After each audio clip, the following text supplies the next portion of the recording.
Hoje, quando eu estava conversando com o meu pastor, eu fiz uma pergunta para ele. Quantos homens ele conhecia, ou ele já tinha ouvido falar, que caminhava sobre as águas? Ele me respondeu que apenas dois, Pedro e Jesus. E eu fiz essa pergunta para ele porque eu venho meditando num texto que está lá em Mateus capítulo 14, do versículo 22 em diante, aonde Jesus conta uma história de que ele insistiu para que os discípulos atravessassem de barco e ele afirmou que encontraria com os discípulos algum tempo depois no meio do mar. E eu fiquei me questionando como que Jesus iria encontrar com esses discípulos no meio do mar, sendo que o barco já tinha ido. No momento que os discípulos partiram, Jesus subiu ao monte para orar e a palavra do Senhor diz que no meio da noite os discípulos avistaram alguém caminhando sobre as águas e se assustaram, gritavam, ficaram desesperados. Esse alguém era Jesus, só que eles não reconheceram Jesus.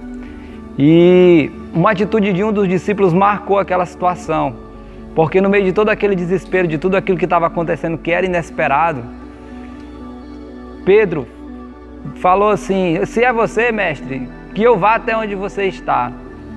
E eu, meditando nesse texto lá em casa, me perguntei, que atitude ousada, que homem que tinha fé. E eu fico imaginando as reações dos outros discípulos que estavam dentro do barco, Eles poderiam afirmar assim: Pedro, tu tá doido, como é que tu vai caminhar no meio do mar até Jesus? E o mar naquela noite não estava calmo, não estava propício para velejar. E Pedro fala que quer ir encontrar com ele, e Jesus manda ele ir. Pedro desce do barco, apoia o seu pé nas águas, começa a caminhar diante de Jesus. E é sobre isso que eu quero falar hoje. Muitas vezes estacionamos em um lugar seguro, a gente fica no meio do barco, mas Jesus não está no barco. Jesus às vezes está perto, a gente não reconhece Ele, a gente não percebe que é Ele. Mas eu quero te convidar para que você tome uma atitude de ousadia, de coragem e de fé, como foi a atitude de Pedro.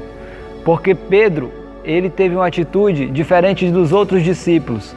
E a atitude de Pedro fez com que ele tivesse a oportunidade de fazer algo extraordinário, que só ele e o próprio Jesus fez, que foi caminhar sobre as águas.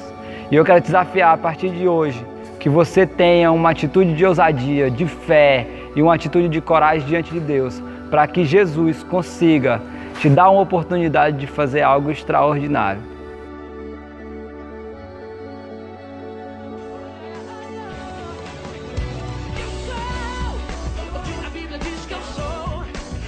Se você gostou desta mensagem e está pelo YouTube, clique aqui e se inscreva no nosso canal. Se você está assistindo pelo Facebook, curta o nosso vídeo e compartilhe para toda a galera. Agora, se você está assistindo o nosso vídeo pelo WhatsApp, compartilhe com todos os grupos que você faz parte um pouco do amor de Cristo.